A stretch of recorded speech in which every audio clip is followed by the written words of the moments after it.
So Dr. Ruby is a hard man to follow. I have the privilege of doing that, and so you're stuck with me for a little bit. But what I want to talk to you about is large fire events in the Northeast, and how we plan, or how it affects our planning, and the things for us to consider as we think about large fire events. And I will qualify that, and I don't mean to talk about large fire events, but complex fire events. So the situation in the Northeast, did I press the wrong button? There we go. And I will admit that I have 4 or 5 slides at the beginning that were generated by Dr. Lloyd Erland here. He did a project for us a few years ago on stress testing our forest fire compact. Great data that he collected and put together, and I'm going to use some of it here to make a few points. This is a chart of the large fires in Maine, areas burned, from 1903 to 2010. And I think if you look at that graph, it's pretty obvious that something happened here. In the early half of the century, we had quite a lot of fire events and a lot of peaks. And in the latter half of the century, it kind of levels off quite a lot. So historically, this graph shows that we had fires, big fires, burned a lot of acres. And on the right half side, though, even though you don't have the big peaks for large fires, it doesn't mean they weren't complex fires. You have fires that could possibly have threatened homes and cause all kinds of damage. So complexity and size don't necessarily go hand in hand. Now I want to show you a graph for New Hampshire. Very similar. Now we're in the same part of the world, so you can say, well, we had the same kind of climate, and you know, it makes sense that we probably follow the same pattern. The point I want to make here is that that pattern existed from probably our weather and our environment, and that doesn't mean it can't happen again. We have a history of fire in this part of the world, even though folks don't think we do. And when it does happen, it's probably not in the same interval as in other areas of the country. So here's an interesting graph. This is a graph of fire size, essentially, as it's graphed on what's the largest fire versus the smallest, and what is the progression here. For example, if you had your largest fire this year at 1,000 acres, there is nothing to guarantee or limit the size of the fire you're going to have next year. So if your fire of 1,000 acres this year, there's nothing to say that you can't have 100,000, 200,000, a million, whatever, next year, statistically. Mother Nature doesn't put a limit on how big things get or how often they happen. So we, as an agency in the fire business, need to be cognizant of the fact that what we consider the norm, with the last 5-year average, with the last 10-year average, which we often use to make our decisions, is not necessarily what's going to happen. So we have to take steps to make sure that in serving the public and dealing with the jobs we do, they rely on us as the professionals to do that. We need to be ready for just about anything. And that's the point in this graph, is anything can probably happen under the right conditions. And we don't know when those conditions will take place.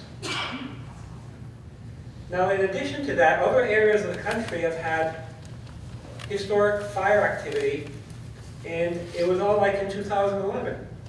So here we go, the second worst fire in history in Georgia. Honey Prairie had 309,000 acres. 6 of the 10 largest forest and range fires in Texas were in 2011, and we lost a lot of homes.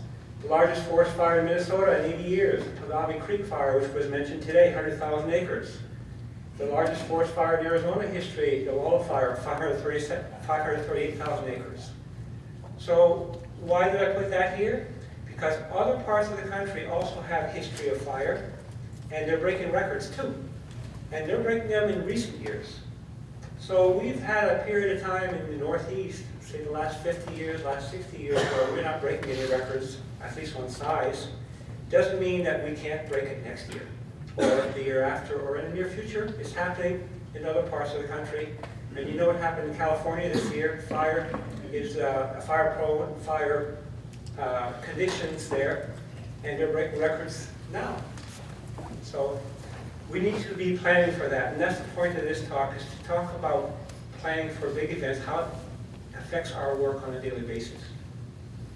So just some perspectives about planning. These are things that I threw out here to have us consider because they affect what we ultimately plan on how we become ready. Fire complexity is not measured by size. So even though you had 10,000 acres, 100,000 acres in the past, doesn't mean that a 1,000 acre couldn't be more serious and cause you more grief and be more in the public eye and attention than what you had in the past. It could be right smack in the heart of Boston, or some place where you have a big population, a lot of damage, and certainly a type 1 public event, if nothing more. Complex fire occurrence is not on the public's mind in low occurrence areas. If you're in an area where you don't historically have big fires, you hear people talk to you, well, you don't have many fires around here, do you? What do you do? I mean, there aren't that many fires, right? Or if you go to another part of the country where they don't hear about our fires, you don't have many fires in the Northeast or in the East, do you? And so, guess what? Complexity of a fire, and if it's not kind of commonly known, the public thinks the same way. So people in your community, in your area, may not think of fire as a prominent part of the landscape and not on their mind. Legislators tend to follow public sentiment and priorities, often reducing your funding. Isn't that the truth, right? Programs in the Northeast have been cut back and continue to be cut back. And why is that? We look at the graph that we just saw, the last 50, 60 years, fire occurrence in size has not been there. The complexity has been there, we know it. We've had complexity, but it's not in the scale that you're eliminating, evacuating large towns, and having the kind of impact that we've seen historically. So people will continue to behave according to their personal experience of threat. So if day by day you don't have the threat, it's not on your mind, you're going to behave accordingly. So you're not going to necessarily do the things that we would expect, knowing what fire can do, how it behaves. We wouldn't do those things to protect our homes or maybe be in a place of a better position if fire does occur. Complex wildland fires will continue to occur in spite of our best efforts, driven by drought and high winds, and we've heard that in the last few days. Drought drives fire, wind drives fire. The two together are nasty. Either one can cause a problem, but historically we have these collision or the of circumstances that will give us conditions that will be right for a complex fire or a complex area of fire. It may not be just one, it may be many fires. So in the Northeast, complex fires tend to last short time spans, a week or less. If you look at the history of fire occurrence and the ones that we use and use to train or to study, they don't last very long up here. Within a very short period of time, the fires make their run. 1, 2 days, 3 days, certainly a week, you'll cover most all the fires that we typically talk about. So what happens when you have a short run like that? It means that you can't rely on resources that are going to take you a week and a half or 2 weeks to get here. It's going to be something you have to respond to and take care of immediately, and you have to plan on that. Experience in handling complex wildland fires is difficult to maintain. Why? Because we don't have them that often. So you've got a workforce, and you have now the responsibility to handle complex or large fires, and you have a workforce that's never experienced it, or only a few that have it. And now what do? Your job and our challenge is to maintain the competency, the quality, the qualifications, the expertise to manage that, even though it happens infrequently. Big challenge for us. Complex fire occurrence in an area may have long intervals, 100 years or more. Could be 100 years, 150 years before we have an interval of a recurrence of a complex fire, a big fire in our area. So what does that mean? You can have multiple generations of people who have never seen a large fire in our area. And here you are. You're stuck managing it. And they're not ready. And maybe if you haven't been vigilant, maybe you're not either. Maybe your agency's not ready for that. So log intervals. Fuel treatments are usually short-term solutions, and repetition is needed at intervals. We've heard this, right? Put buffers around homes, make your home fire safe, clear out the fuels. But it's not an end in itself. You just don't do it and then you're done. You might have to do it every 4 or 5 years, and it has to repeat that. So it's not like it's an end. We can educate people to make their homes fire safe. That would be the ultimate goal, so that they maintain it that way.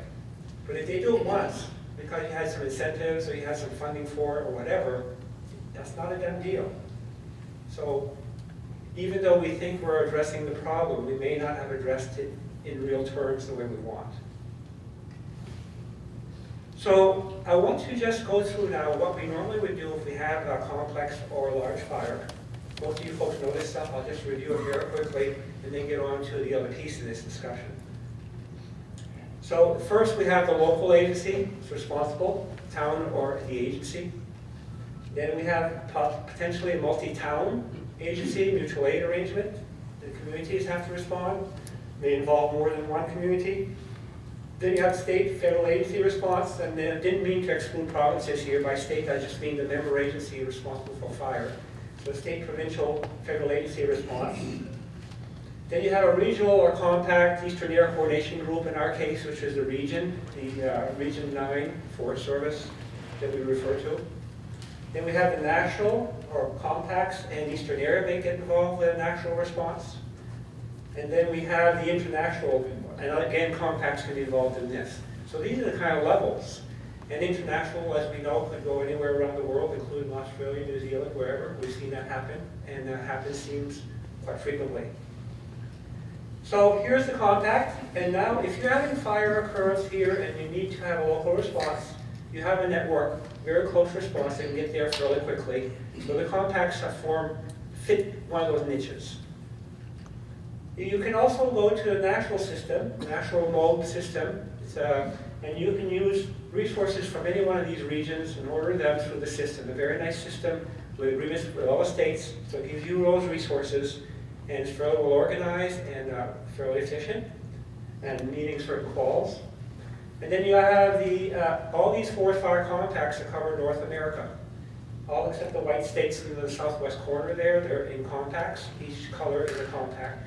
And again, you have local, and you have international here, because you have Canada and the US.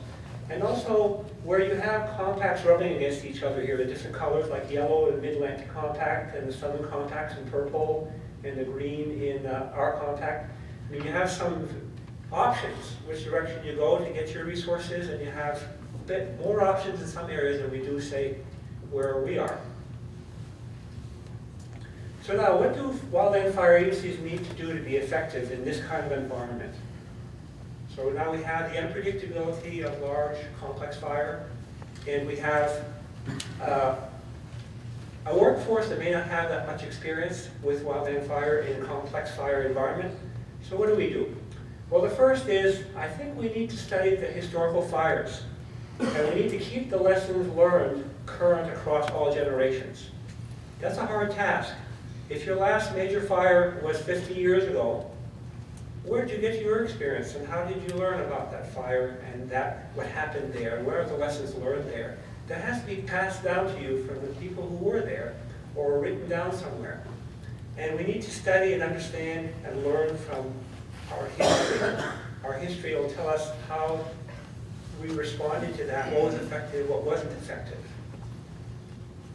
We need to prepare for and expect complex fires during any elevated burning conditions. There's no law that says you can't have a major fire next year. And we need to be ready for it at any time. That is our job. At any level, at any time, it could happen, and we need to prepare for and expect it at any time. It's probably more likely to happen when you have a drought. It's probably more likely to happen when you have wind. It's certainly more likely to happen if you have both.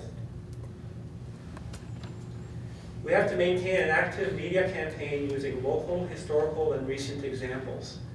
The public doesn't know or expect some of this stuff. You know, they're going about their business. Fire is not on their radar, and we have a responsibility to keep it on the radar in some fashion. And that's a challenge.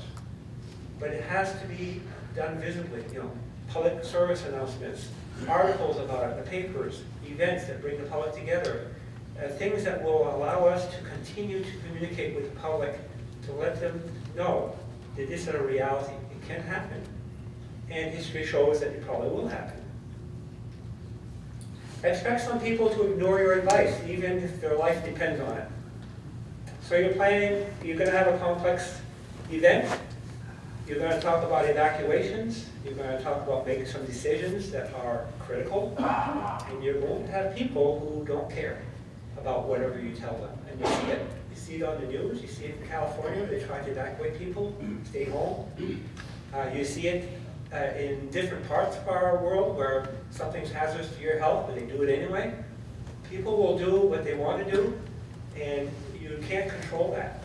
So in managing and planning for your complex event, expect that and plan for it. So in conclusion, in the Northeast, historical complex fires need to be studied and used to set goals for training personnel. We need to understand the type of qualifications, the type of experience, the type of talents that your workforce needs to handle this stuff. And if we understand that, then we can set training plans and we can make the decisions that will help them be ready when it does occur. And there's a few things we can do there. We need to capture the lessons to be learned from historical fires and from studying what's happened elsewhere throughout the US, Canada, around the world. The lessons that we learn, we see mistakes that have been made. We've seen how things have changed on a dime and affected the outcome. We need to be prepared and learn those lessons and keep them in our training programs, pass that on to our folks, and make sure that that's alive and well, because even though it hasn't happened recently, we're still expected to be able to respond and be able to handle that stuff. To maintain public focus, we need to use those examples, the historical ones and the recent ones, to keep the public interest up and also to keep them informed. I'll give you an example. In Maine in 1947, we had a fire in Bar Harbor, and people talk about that fire today, 70 years ago. We just did an event there in Bar Harbor in October, 70th anniversary, and people are talking about that fire event still in that area and across the state. And then what people don't realize is that the largest part of the burns were in southern Maine. And the reason it's alive over there is because people have kept it alive. There's a historical society. There was a lot of interest in the papers. There was a lot of media about it. They made training films about that fire. And it's alive and well, and people remember it, and when you talk to them, they connect. We as a fire community need to keep that kind of level of interest out there, and that's going to take some energy. We need to plan and be ready for future occurrences. We just talked about that. And we need to pass on to succeeding generations of personnel. It's our responsibility to pass on our knowledge and everything that we've acquired for information that will help people manage a large complex event to the next generation. When you have a 100-year interval, 150-year interval between one fire and the next of complexity, how are you going to keep the level of talent and skill and qualifications up? How are you going to keep a ready workforce to do that? And the way you do it is be diligent about passing it on to succeeding generations, including new training programs, use it in simulations, talk about it, write about it, do the things that keep it alive, and try to keep your workforce ready. Now, there's one thing I didn't put in here, and that is that we need to, and have been using, the mobilization system from this area to go to other areas where you're having active fires, complex fires. That has to be part of the equation. By taking people who have the responsibility for complex fires and being able to mobilize them to other areas of the country or the world, for that matter, to get that experience and keep that current, bring it back, train more people. That's a really good tool, and I don't think we put enough value on that necessarily. We make it an option. It's really a volunteer thing, we make it an option. Quite frankly, I see it as survival for the future and be able to manage this stuff. If we don't do that, how are we going to keep our skills up? So we need to build strong local mutual aid systems. When you have a complex fire occur in the Northeast, as I mentioned earlier, you talk about short-term event, a week or less. So you need to get your resources closer to home. You're not going to be able to wait 4 or 5 days for those resources to come or a week for them to come. So your local mutual aid resources are critical. Your local towns and your local agreements with where you can get response time a day or less, or a couple of days at most, so that you can have the resources here when you need them. You can have an army of people come in 10 days after the fire is run, and it's not going to help you too much, but you need our resources now. So that local mutual aid is critical. We need to build backup response plans for uncommon events, like a severe drought. And what I mean by that is, you might be used to handling fires with pumps and hand tools, and you may not be using, say, any aircraft. But you need to have an aircraft plan nonetheless. You know, if you look at your history and say, oh, geez, our average fire is this, our routine fires are this in the last 10 years, we don't typically use aircraft, we don't have any means to support aircraft, it may be your tool that you really need to have. So you need to think about something that's uncommon, non-traditional that you may need to use should you have a complex event. And it may not be in the response only, it could be hazmat kind of stuff, you know, propane gas tanks, railroad lines, utility lines, you know, stuff that will give you some real headache if you're not prepared. Maintain firefighter qualifications and experience by mobilizing to active fire areas. And I've mentioned that, and I want to mention it again because I think it's critical that we maintain that skill level by using, unfortunately, the bad incidents of somebody else's problem. But when we go help them, it's a win-win. We help them and we come back with some tools that we can use here and some talents and skills. And we need to remove resource exchange barriers. We have lots and lots of agencies. They have all kinds of rules and administrative issues and laws, and they get in the way. There's so many times when you have talented, capable resources to respond and you can't move them from A to B because of some rule or a law or something small like an international boundary. But really, in seriousness, we have so many layers and so many opportunities to share resources, and working through those layers are sometimes really difficult. And so breaking those down, we have to be vigilant. We need to get the ability to freely move resources from one place to another through all the layers without being handicapped or severely delayed. And that's critical to our future if we're going to handle complex events. So with that, are there any questions? Yes, sir. Yeah, your last slide you talked about local mutual aid, and the Gatlinburg thing was really interesting. Out west, a lot of volunteer fire departments and structural firefighter departments have, at least they have gear. They'll have some yellow bags and not have to use destructive fire. Is there any way to get our local fire departments more involved with wildland fire training? I mean, I know in the city of Rochester, it's a city of 1 million people, there's probably 10 people that are S-130, 190 trained, scattered around. Is there any initiatives that you come up with for Eastern? Mostly it's money, right? You know, that's a very good question, and I've got a couple of answers, and I'm sure there are other answers in the room here that would be better for that particular case situation, but as a general rule, the interest in fire departments is based on the level of interaction between the state agency and that local department. If the state has and I'll talk about states because I'm familiar with states and not so much the provinces on this one, but Typically, states have a training program where they go around and train the volunteer fire folks to handle wildland fire.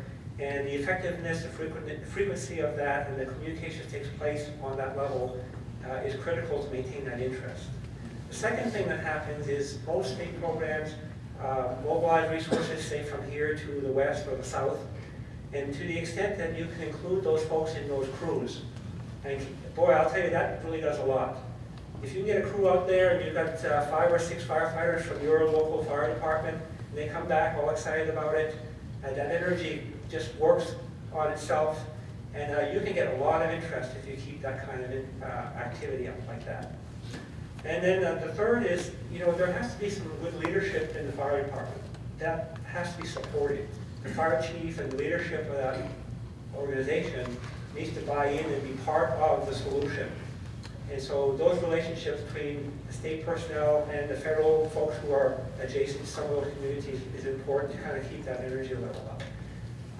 Unfortunately, there's no way to guarantee any of it.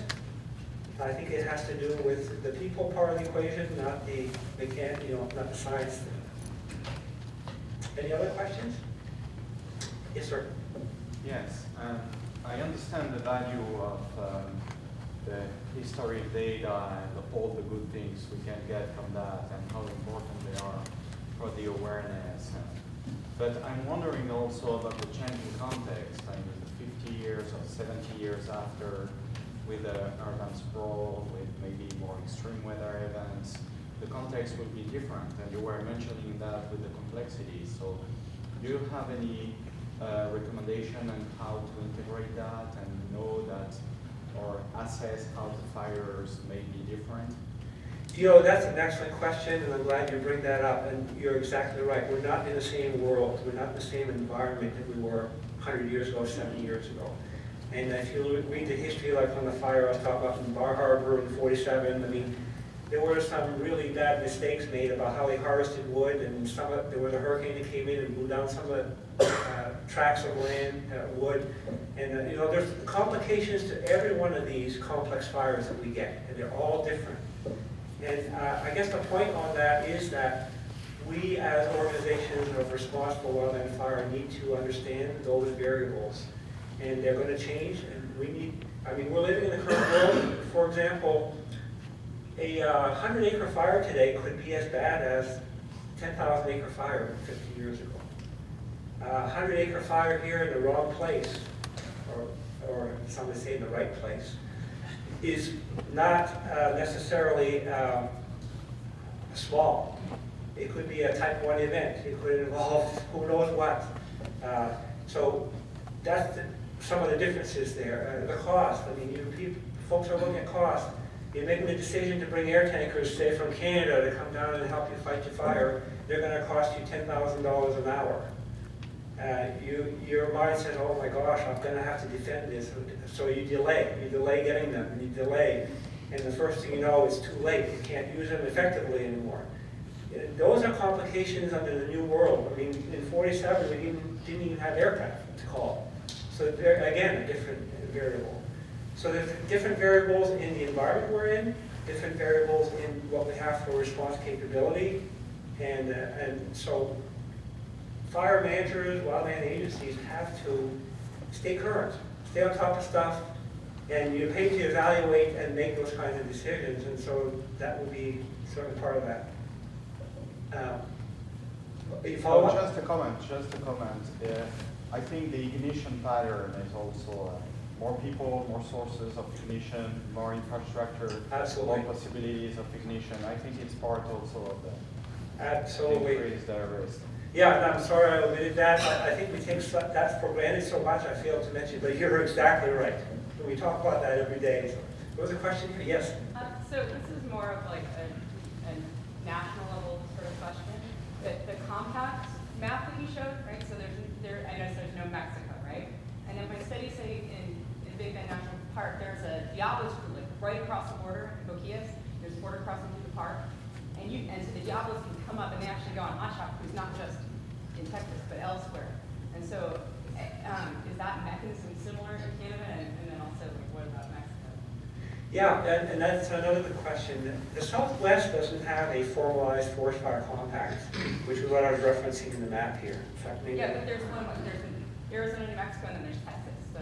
Right, okay, so Separate. they do border Texas, Mexico, but Mexico does not have a compact, I don't know if they call them states in Mexico, they're divided into states like here, Canada's provinces, but there are no formalized compact agreements between Mexico and the US states. Well, that's like, for example, in that case, that crew is a real help to the park, right? So because they can just deploy troops right away, deploy fighters right away, and they can just go right to the border.